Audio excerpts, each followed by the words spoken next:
시청자 여러분 안녕하십니까. 통일TV에서 자문위원을 맡고 있는 이현휘입니다. 통일TV 개국 특집 프로그램인 통일의 길을 찾아서 시간입니다.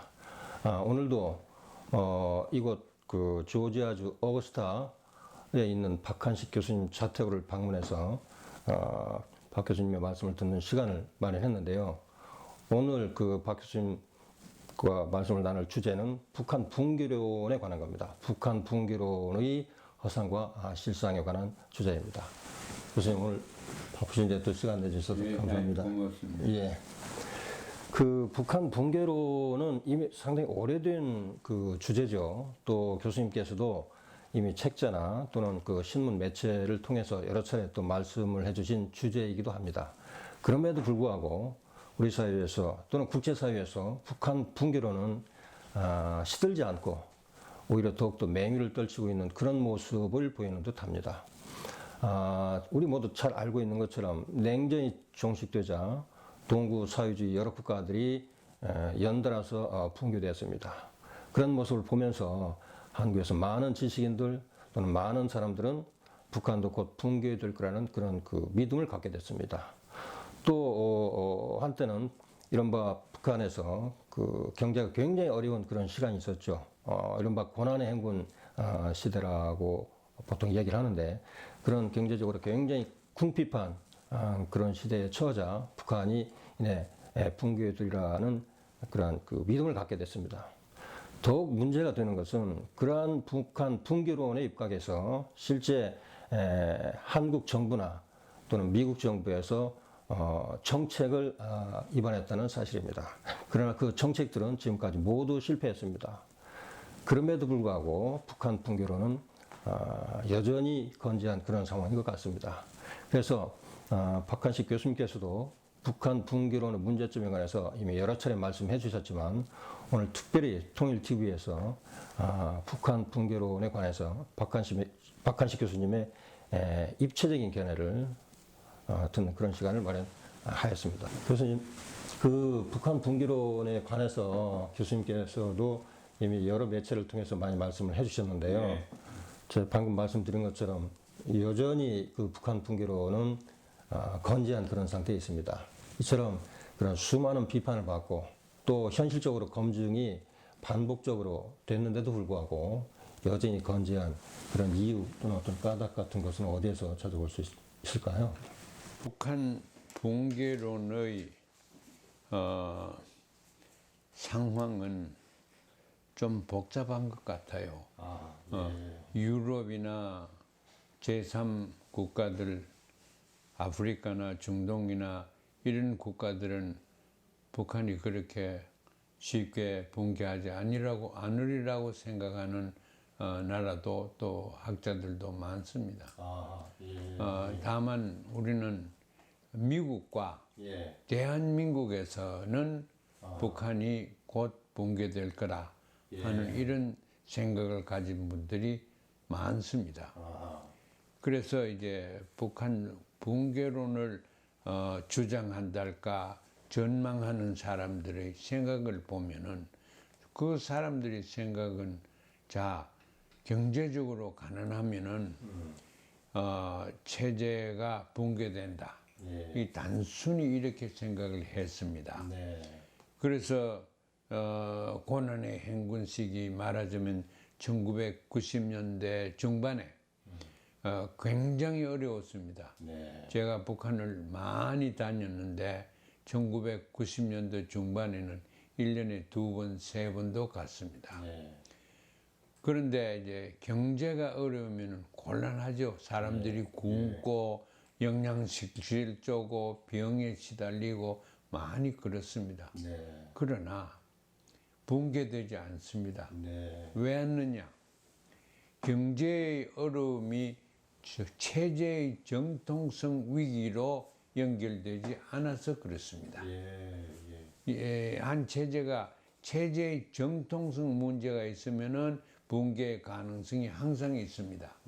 그러나 경제만 나쁘다고 해서 식량도 없고 이런 기본 생활이 안 된다고 해서 체제가 붕괴되라는 법은 없습니다.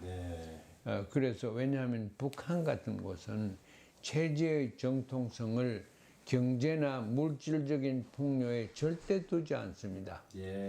그러니까 이념적이나 주체 철학이나 혹은 민족주의나 이런 데에 정통성의 기반을 두기 때문에 경제의 부진과는 별도입니다. 이걸 이제 알면 왜 북한이 당장 붕괴되지 않는구나 이런 생각을 알 겁니다. 그 이외에 이제 여러 가지로 본질적인 게 있습니다. 1994년에 지미 카터 대통령이 방문하고 나서 한 달도 채 안 돼서 김일성 주석이 서거했습니다. 그러고 나서는 남쪽에 있는 대통령 김영삼 대통령이나 이런 분들이 북한은 이제 3개월도 못 가서 붕괴된다. 그랬는데 뭐 3개월이 못 가는 게 아니라 지금까지 지금 2019년인데 1994년에서부터 지금까지 절대 붕괴될 징후가 보이지 않습니다. 그 사이에 많은 경제적인, 재정적인, 정치적인 제재를 가함으로써 많은 국제적인 압력을 받고도 북한은 아직까지 붕괴하지 않고 있습니다. 소위 이제 오바마 시대 때 저는 좀 미국과의 관계가 좋게 되리라고 희망했는데 왠가 그렇지를 못하고 오바마 때 미국 대통령은 소위 strategic patience라 인내, 전략적 인내다. 왜냐하면 기다려보자. 북한은 시간 문제다. 붕괴될 거다. 이렇게 봤습니다. 그런데 그렇게 붕괴되지 않는 이유가 몇 가지 중요한 것들이 있습니다. 첫째, 무엇보다 중요한 것은 서독과 동독에는 없었던 체제 경쟁의 대상인 남한이 있습니다. 동독은 서독과 체제 경쟁하지도 않았고 할 수 있는 형편도 안 됩니다. 그런데 이제 북한은 남한과 체제 정통성은 경쟁 내지 전쟁까지 지금 하고 있기 때문에 그런 대상이 있으면은 그걸로 인해서 국력이 종화되고 인심이 단결되고 그렇게 될 가능성이 많기 때문에 그 서독 동독처럼 통일이 그렇게 되지 않습니다. 동독처럼 붕괴되지 않았습니다. 그리고 서독의 경제는 동독보다 훨씬 규모도 크고 인구도 많고 우리 북과 남에 비해서 볼 때 상대적으로 그래서 서독에서 동독의 경제 원조하는 데는 서독의 막강한 서독의 경제가 뭐 그렇게 큰 부담을 가지지 않았습니다. 그런데 한국은 아무리 경제적으로 많이 발전됐다고 하지만은 그래도 2,500만 북한 사람들을 경제적으로 기본 생활이 되도록 하려고 하는 데는 크나큰 부담이 됩니다. 그런 점을 생각하면은 동독과 서독이 합쳐진 것처럼 그런 흡수 통일식으로 해서 붕괴되지도 아니할 겁니다. 그래서 이제 북한 붕괴가 오늘날 실현될 가능성이 전혀 없는데 계속 미국은 1994년 제네바 합의 이후에 제네바 때 사실 미국과 남쪽에서 주동이 되어서 북한에 경수로를 만들어 주겠다. 경수로를 2대나 만들어 주고 그걸 완성될 때까지는 1년에 5만 톤씩 중류를 주겠다. 그렇게 했습니다. 그런데 이제 대한민국 대통령을 포함해서 여러 사람들이 북한은 몇 달 사이에 붕괴될 거니까 뭐 달라는 거 준다고 다 약속해라. 왜냐하면 줄 필요도 없다. 체제가 없을 테니까. 그래 생각했습니다. 그래서 미국에 예산 편성도 하지 않고 지옥류 5만 톤 1년에 주는 것도 경제적인 여유가 없어서 못 줬습니다. 예산을 편성하지도 않았습니다. 거기다가 이제 경수로 만드는데 막강한 돈이 들고 협력이 필요한데 이제 미국에서는 한국대로 다 하라고 그래서 한국이 75%인가 이렇게 부담하게 되어 있었습니다. 네. 그러나 한국에서도 예산 편성도 하지 않았고 자기 역할을 하지 않았습니다. 미국에서 매년 가야 된 중료도 가지 않아 한국에서는 예산이 필요한 경수로 2대를 만드는 건 예산조차 편성 안 해. 왜? 북한이 붕괴되리라고 가정해서 그랬습니다. 붕괴되는 징후는 없대. 그냥 말하자면 바라는 마음에서 wishful thinking에서 이제 한 것이 바로 그겁니다. 그래 전략적인 인내를 한 1년, 2년, 10년, 20년 이렇게 와도 북한은 붕괴하지 않았습니다. 네. 그러면 붕괴하지 않고 있는데 그러면 통일 문제가 어떻게 될 거냐? 네. 그야 북한이 붕괴 안 하면 분단이 계속되는 거죠. 네. 그러고 분단이 계속되면은 여러 가지 문제가 계속 있습니다. 안보 문제도 있고 여러 가지 문제가 계속 있겠습니다. 그런데 이제 이런 상황에서 북한 붕괴는 여러 가지 이유 때문에 우리가 기대할 수 없고 기대되지도 않는다. 네. 그러면 어떻게 해야 되겠냐?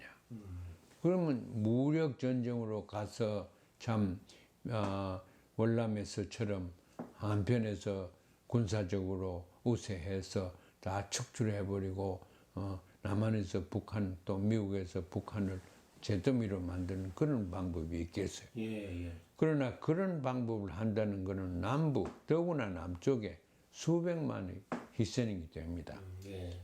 미군 기지, 일본에 있는 괌에 있는 이런 까지 다 합하면 미국도 수만 명이 희생이 됩니다. 네. 또 이제 일본도 그냥 가만히 있을 수는 없을 겁니다. 그 여러 가지 이유 때문에 이제 우리가 기대하는 북한 붕괴가 안 일어날 뿐만 아니고 네. 거기에 대한 어떤 처방이 없습니다. 네. 그 분단을 그냥 가지고 있을 수밖에 없습니다. 그런데 그걸 가장 좋아하는 것은 미국의 군산 복합체입니다. 그 무기 생산하는 사람, 더구나 이 비행기 같은 그런 값비싼 무기를 생산하는 회사, 또 그런 산업 이런 데서는 환영입니다. 북한이 붕괴돼 버리면은 경제적인 부담은 더 나갈지는 몰라도 무기는 남한에 못 팔아먹습니다. 예.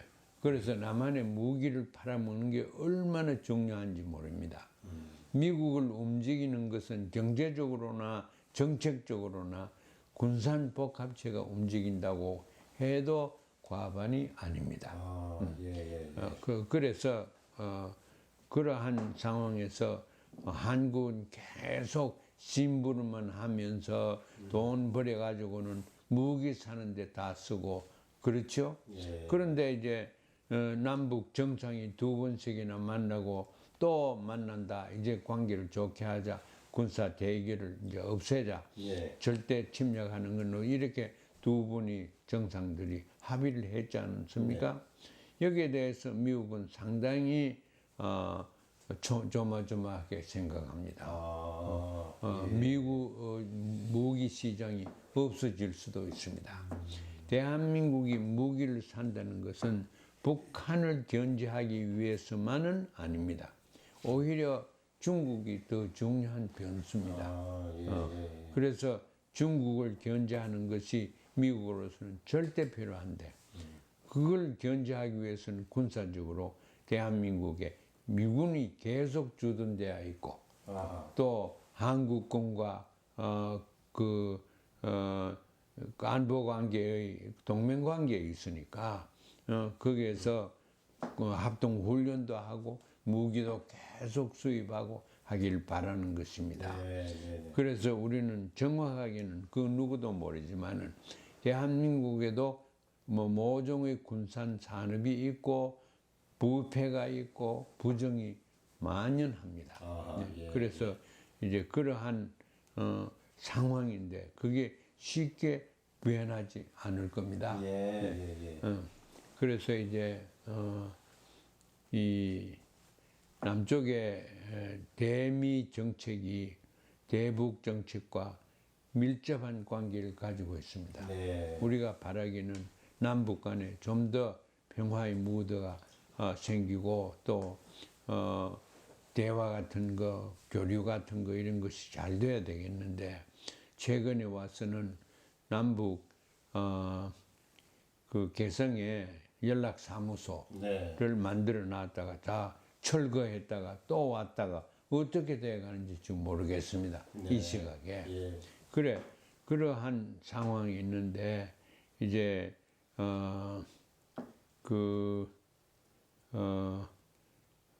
붕괴라는 거, 북한의 붕괴라는 게 붕괴하지도 않을 거고 또 변하지도 않습니다.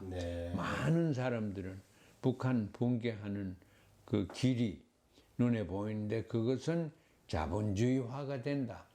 사유재산을 받아들이고 소비 생활에 젖어버리는 그러한 보통 후진국들이 가는 걸로 따라갈 거다. 그렇게 제가 볼 때는 북한은 좀 다릅니다. 역사적으로, 문화적으로, 의식적으로 많은 차이가 있습니다. 우리가 잘 아는 주체 철학, 주체 사상도 우리가 면밀하게 검토해야 됩니다.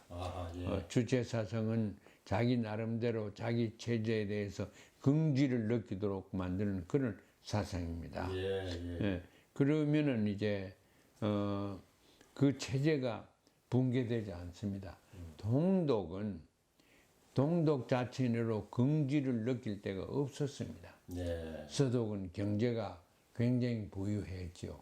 그런데 그래서 이제 서독은 동독에 소위 동방정책이라고 해서 경제 지원을 계속하고 정권이 바뀌더라도 계속 지원을 하고 그렇게 했습니다.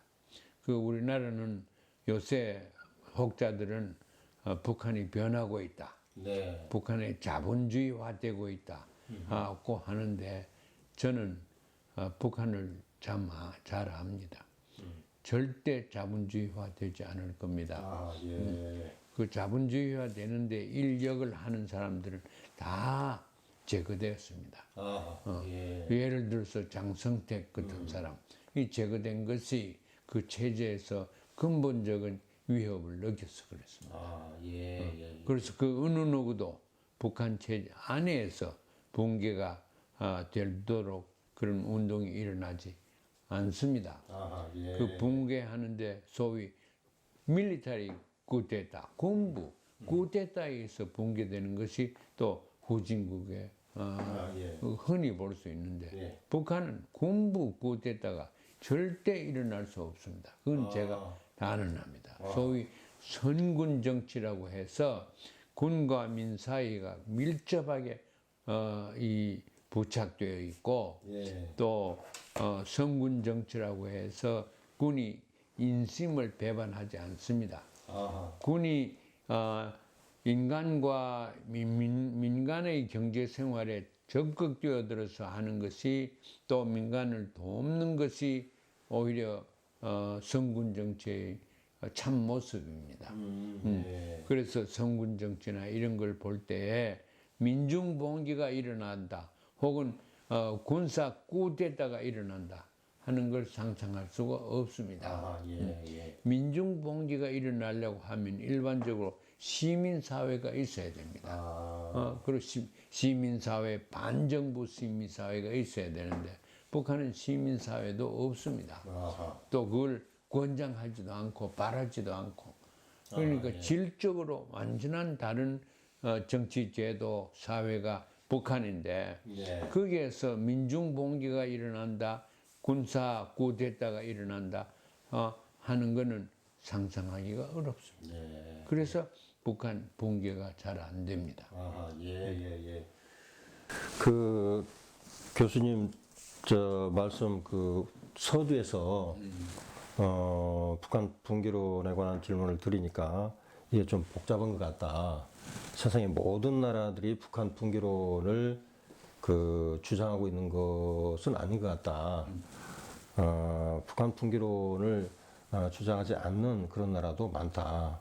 다만 북한 붕괴론을 특히 강하게 주장하는 나라가 이제 미국이고 또 이제 한국이다 이제 이런 말씀을 해주셨는데 그때 이제 그 말씀을 들으면서 그러면 왜 도대체 왜 유독 미국과 한국에서 북한 붕괴론을 주장할까 이제 이런 의문이 들었습니다. 그래서 이제 여쭤보고 싶었는데 말씀을 듣다 보니까 미국의 그 군산 복합체 그 말씀을 들으니까 제 궁금증이 좀 해소가 된 것 같아요. 근데 이제 군산 복합체는 기본적으로 적이 있어야 되고 제거해야 될 적이 있어야만이 존재할 수 있는 그런 체제지 않습니까? 그래서 군산 복합체의 자체, 군산 복합체가 그 계속적으로 유지되기 위해서는 북한이나 북한과 같은 어떤 그 악의 세력으로 간주된 그런 세력이 있어야 된다. 뭐 이런 생각이 좀 드는 것 같습니다. 있을 뿐만 아니고 그 세력들을 계속 악마화 시켜야 됩니다. 계속 악마화 시킴으로써 이제 적개심이 나서 이제 그 사람들 가서 파괴하고 죽이고 하는 것을 그것은 도덕적인 말하자면 정당성을 찾기 위해서 악마화를 시킵니다. 북한이 얼마나 깊게 악마화되어 있는지 미국에서 저는 미국에 오래 살아서 잘 압니다. 북한이 설 땅이 없습니다. 완전히 악마입니다. 악마라는 것은 우리 기독교 사회에서 악마는 죽여야 합니다. 그것과 달리 원수는 사랑하라고 그럽니다. 그래서 악마는 죽여야 하는데 이 북한을 악마화해 놓으면은 죽여야 됩니다. 여기에 공화당이나 민주당이나 정당을 차이를 불문하고 북한에 대한 악마화는 똑같습니다. 또 이것이 이 전파가 돼 가지고 남한에서도 북한을 악마화해 놓는 도가 굉장히 깊습니다.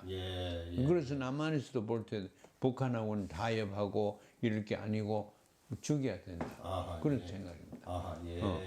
그 햇빛 정책을 주장하는 김대중 대통령 그 후에 사람들이 그 햇빛 정책에서 북한을 도우려고 하면은 그거 싫어합니다. 보수 세력에서는 악마를 먹이고 뭐 할 필요가 있느냐. 그런데 그거는 정말 모르는 얘기가 어린애들이 악마가 왜 악마입니까? 갓난 아이들이 악마입니까? 갓난 아이들이 음식이 없어 죽으려고 그러는데 그거 어떻게 우리가 책임을 안 집니까? 그래서 그런 거는 우리 더구나 우리 동족으로 동족 아니래도 미국에서 거기에 대해서는 좀 달리 생각을 해야 됩니다. 그 말씀 잘 들었습니다. 그 또 하나 교수님 말씀 들으면서 그 궁금했던 사항이 있는데 아까 교수님께서 북한은 변화는 하겠지만 그 변화의 방향이 결코 자본주의나 민주주의 이런 방향으로는 변하지 않을 거다 그런 말씀을 해주셨는데요. 사실 이렇게 이제 북한에 관한 이야기를 듣다 보면 북한은 그 정상 국가가 되어야 한다 이런 이야기를 참 많이 하고 있습니다. 그래서 그 이야기는 지금 현재 북한의 모습이 대단히 비정상적인 국가다라는 그 인식이 전제가 되어 있다고 생각을 하는데 제가 생각할 때는 왜 북한이 비정상 국가이냐? 우리한테 익숙한 자본주의 또는 민주주의 체제가 아니기 때문에 비정상 국가이다. 그래서 우리가 외부에서 도와서 예를 들어서 뭐 개혁 개방을 시켜야 된다든지 또는 예전에 우리 저 이명박 정부에서 그랬었죠. 뭐 개혁 개방 뭐 3천 그래가지고 뭐 그런 걸 그래서 뭔가를 밖에서 이제 개혁 변화를 시켜야만이 이게 정상 국가가 되는 것처럼 우리 대통령은 되게 이제 그런 식으로 자리 잡고 있는데 교수님께서는 북한이 변화를 하더라도 그 자본주의 이런 방식으로는 변화하지 않을 것이라고 말씀하셨습니다. 그리고 또 어떤 다른 그 책자 이런 데서는 북한은 이미 정상국가다 또는 보통국가다 이런 말씀도 해주셨는데 이 부분에 대해서 우리 인식을 좀 바로잡는 그 기회가 될 수 있을 것 같은데요.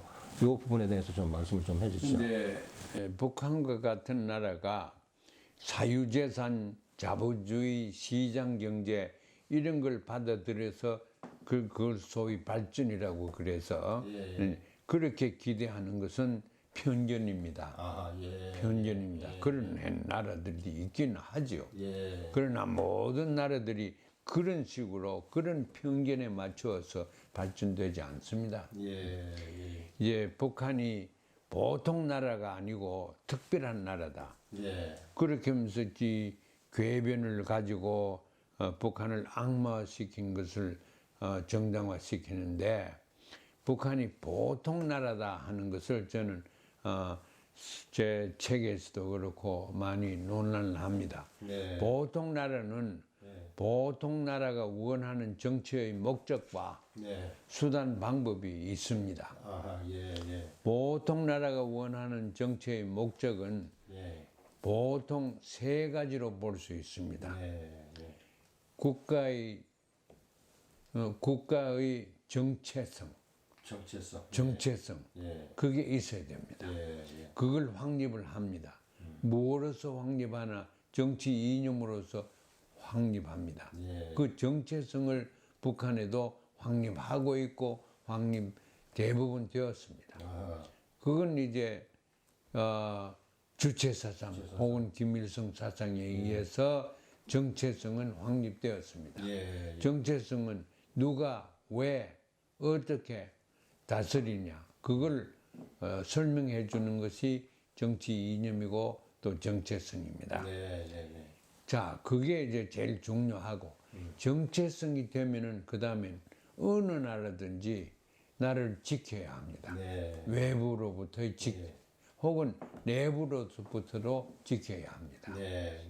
붕괴되지 않게 지켜야 하는데 그걸 지키기 위해서 북한에는 면밀하게 조직되어 있는 수많은 군인들이 있고 또 그 군사 그 의무 군사 그 봉사를 해야 되는 10년이나 이렇게 해야 됩니다. 그리고 이제 군인들이 그렇게 있고 훈련이 잘 되고 무기까지 심지어서 핵무기까지 있으니까 안보 문제는 돼 있다. 누가 했느냐 이게. 김일성 주석이 주체사상이라는 것을 소개를 해서 교육을 시키고 등등으로 해서 주체국가가 되었습니다. 그것이 자기들이 추구하는 정체성을 정통성을 확립하는 모습이었습니다.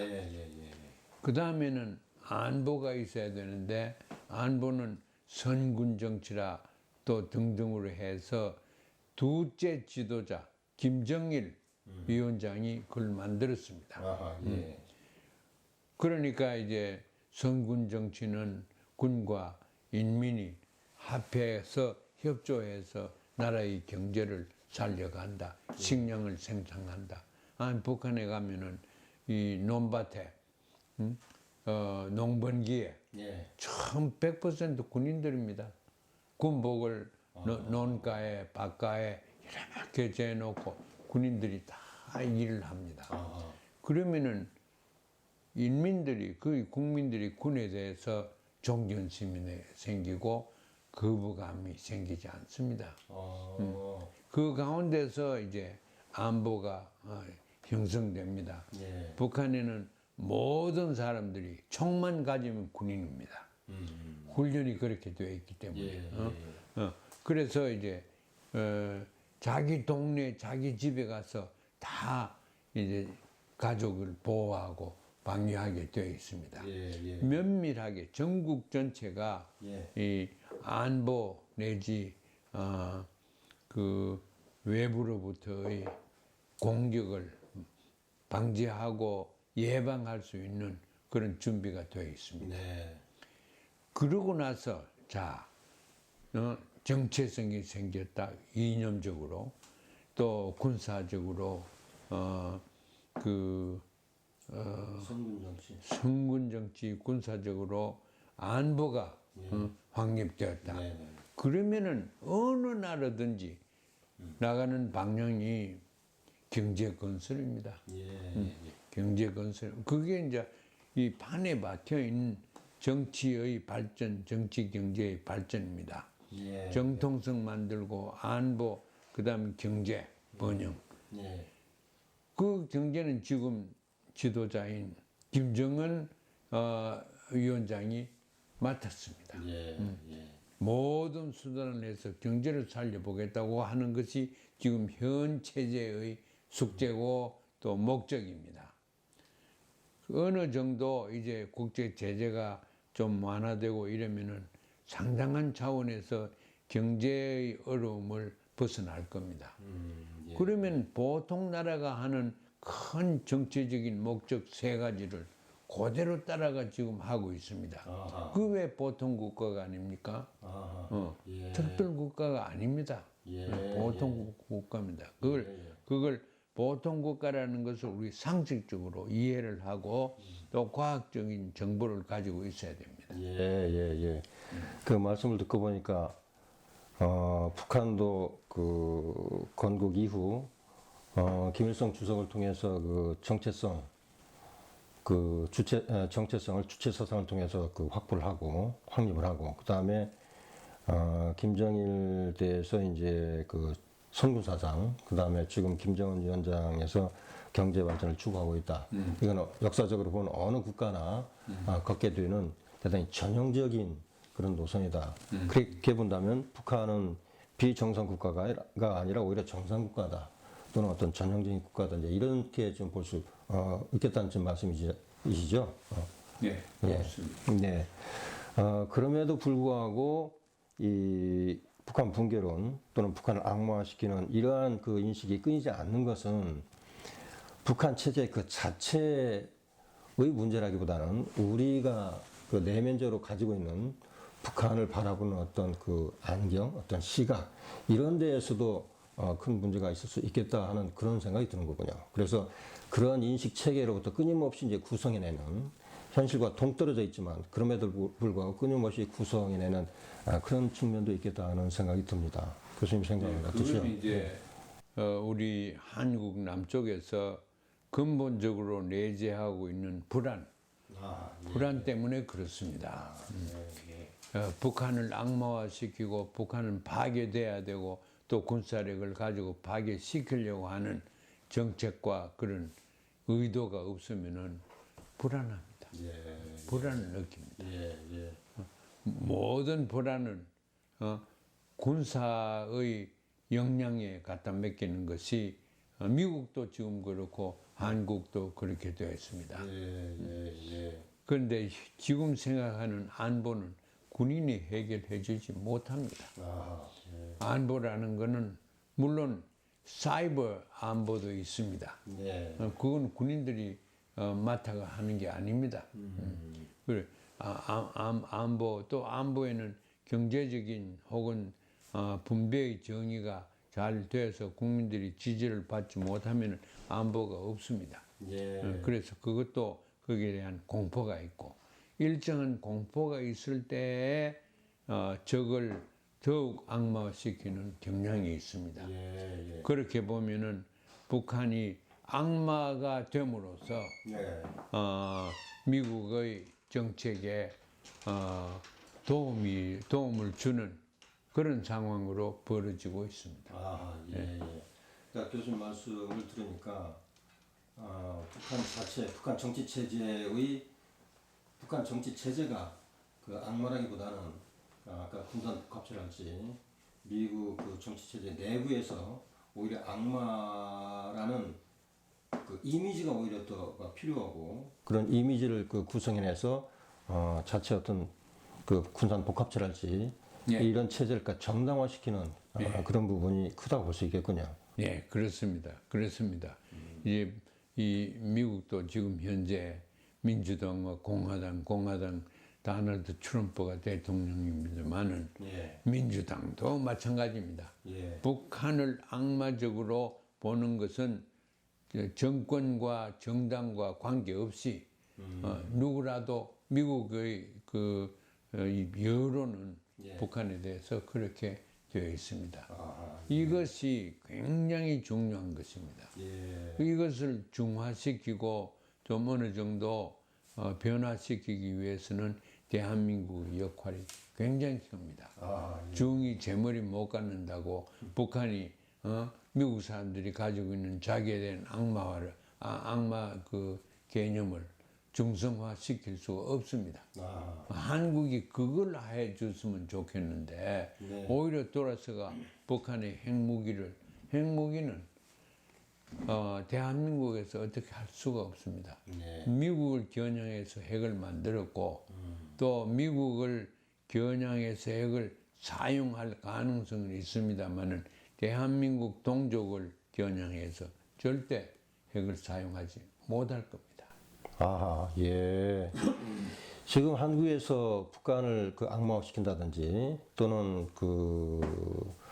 북한의 어떤 위협에 대비해서 군비를 대단히 튼튼하게 해야 된다라고 주장하는 사람들이 대단히 많은데요.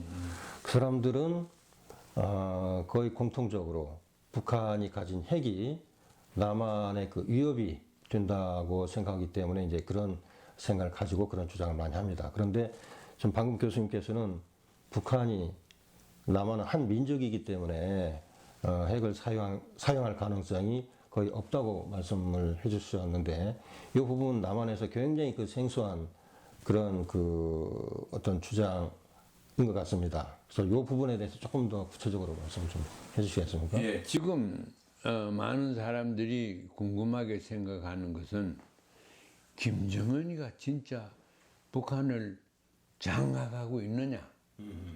그렇게 사람들이 많이 저한테도 묻곤 합니다. 아, 예. 그런데 제가 보기에는 북한의 진짜 통솔자랄까 통솔의 권위는 김일성에서 나옵니다. 아, 예, 예. 그 김일성의 그 유훈, 아하, 예. 유훈 정치라고 합니다. 아하. 북한을. 예.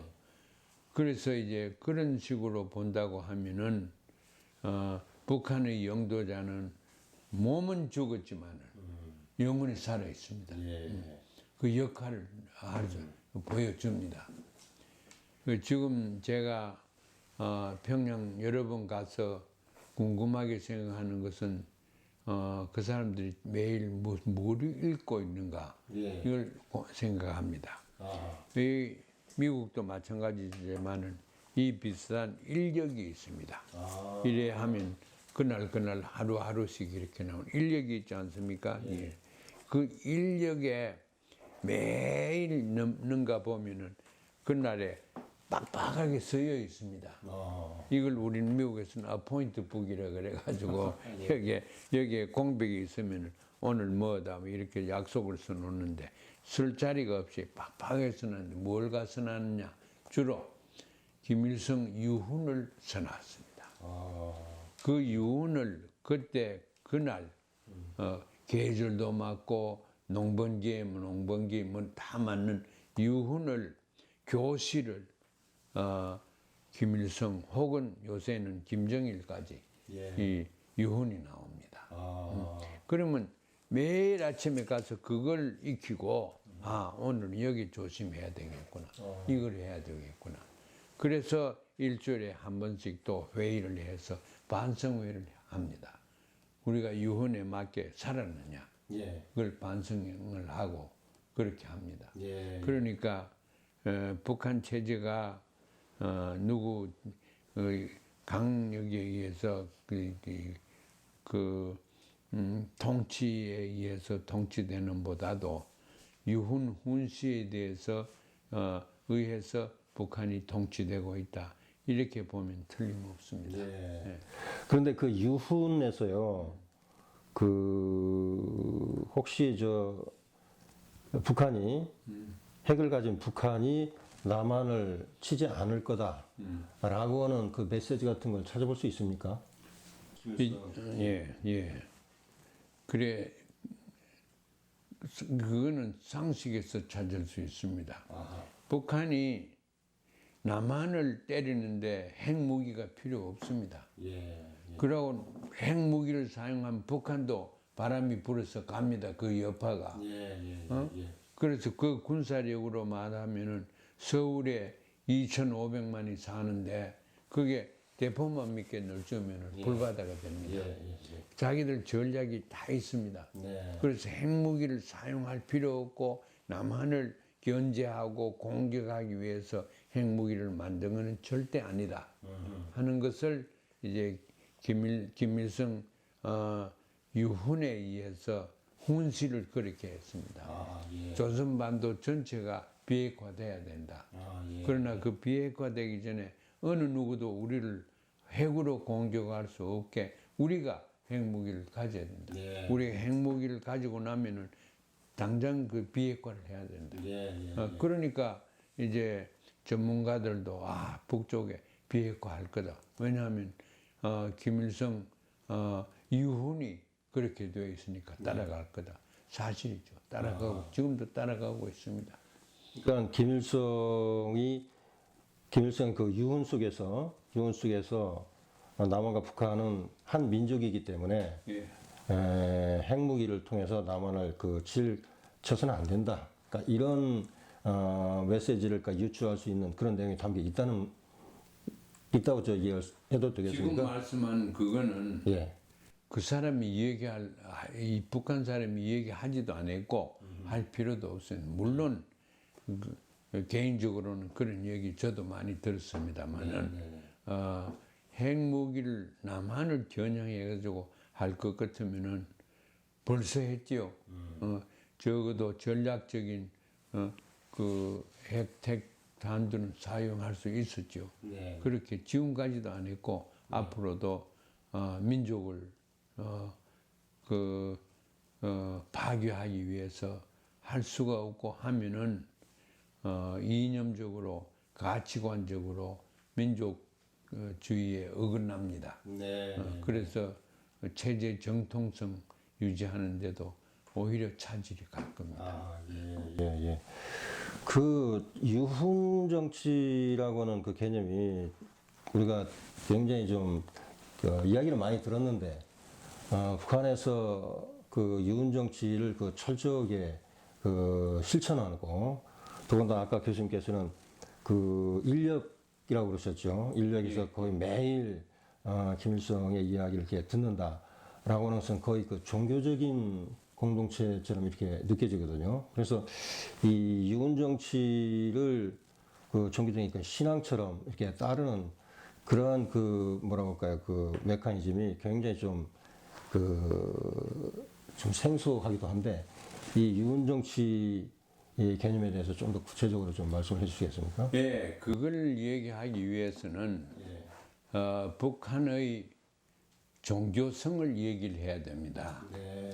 주체 사상 혹은 김일성 주석의 유훈 교시는 그 티칭은 성경의 기독교에서는 비유가 될 만합니다.